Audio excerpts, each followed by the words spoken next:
Hello everyone, good afternoon. কেমন আছো তোমরা সবাই? আশা করি তোমরা সবাই ভালো আছো, আমিও ভালো আছি। তো আমি হোজায় আসাম থেকে ছোট্ট একটা ক্রিয়েটার। তো আমার ভিডিও তোমাদের কেমন লাগে অবশ্যই কিন্তু জানাতে ভুলবে না। আর যারা যারা আমার ভিডিও ফার্স্ট দেখছো অবশ্যই একটু ফলোটা করে নিও। আর সবাই মায়ের দর্শন করো বন্ধুরা। তো আমাকে ঘরের 2-3টা ঘরের পরে মানে আমার কাকিমণির ঘর, তো ওদের বাড়িতে পূজা।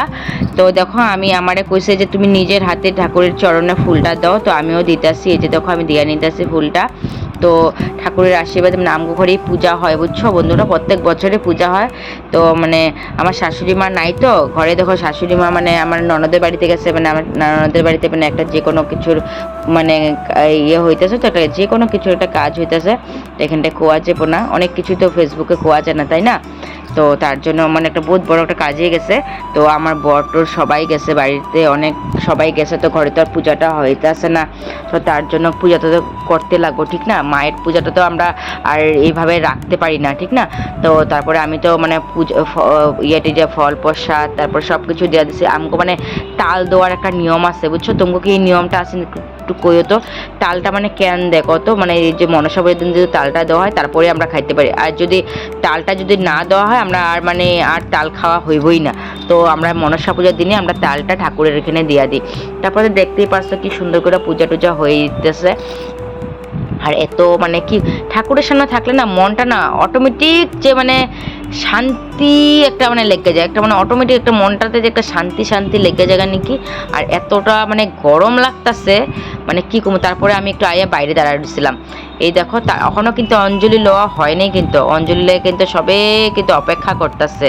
এটা কিন্তু আমার কিন্তু আর একটা ব্লগ আইব, এটা কিন্তু মানে 1 নম্বর ব্লগ 2 নম্বর ব্লগও আইব। অবশ্য তোমার কাছে শেয়ার করো, আমি শিল্পীদের ঘরে গেছিলাম টেছিলাম, এগুলা সব শেয়ার করুম তোমার কাছে। তো এগুলা মানে অনেক বড় হয়ে যাবে তো ব্লগটা, তোমরা তো আবার বেশি বড় ব্লগ দেখতে চাও না, না? তার জন্য কিন্তু ছোটো মোটো ব্লগ মিনি ব্লগের মতনই ধরতে পারো, আমি ছেড়ে দিতেছি বন্ধুরা। তারপরে দেখো যোগর জন্য কিন্তু ওই যে সব কিছু আয়োজন করা হইতেছে। আর তোমরা একটু ব্লগটা সবাই দূরে দূরে যারাই আমার বন্ধুবান্ধব আছে সবাই অবশ্যই আমার ব্লগটা দেখবা। আর তোমরা কীরকম লাগে আমার ব্লগ অবশ্যই একটু জানাইয়া দিও। আর ঠাকুরের ব্লগ অবশ্যই আমি যেরকম ব্লগগুলো করি অবশ্যই তোমরা সবাই অনেক মানে ভালো ভালো কমেন্ট করো যে তোমার ব্লগ তোমার ভিডিও খুব ভালো লাগে। আর তোমরা যে এরকম মানে কমেন্টগুলো করো, আর সত্যি বিশ্বাস করো আমার যে অনেক ভালো লাগে, যে আমি কাজ করার কিন্তু একটা মানে উৎসাহ পাই যে না আমার যে এখানে শুধু টাকার লেগে কিন্তু না যে টাকা পাবো, টাকা তো সবাই কিন্তু কম বেশ থাকেই, ঠিক না বন্ধুরা? দেখো একটা বেবি দেখছো, একটা আমার জায়ের একটা মানে পাশের বাড়ি একটা মানে আমার যা, তো ওর মেয়ে কত কিউট না? দেখো এত মানে মোবাইলটা ধইরা ও টানাটানি করতেছে। আর দেখছো যে মানে আমি যে মেকআপ টেকআপ করি যে সাইডে ওর একটু ভালো মতন দেখাইতে পারলাম না। আচ্ছা নেক্সট টাইম তোমার একটু দেখাবো। আমি যে কোনো সময় ওই মানে আমার জায়ের বিয়াতে তারপরে আমার আঙ্গ জুহির অন্নপ্রাশন আমি যে মেকআপ করছি ওর হাতে, তো অবশ্যই তোমরা ওরে চিনায় দেবো, ঠিক আছে?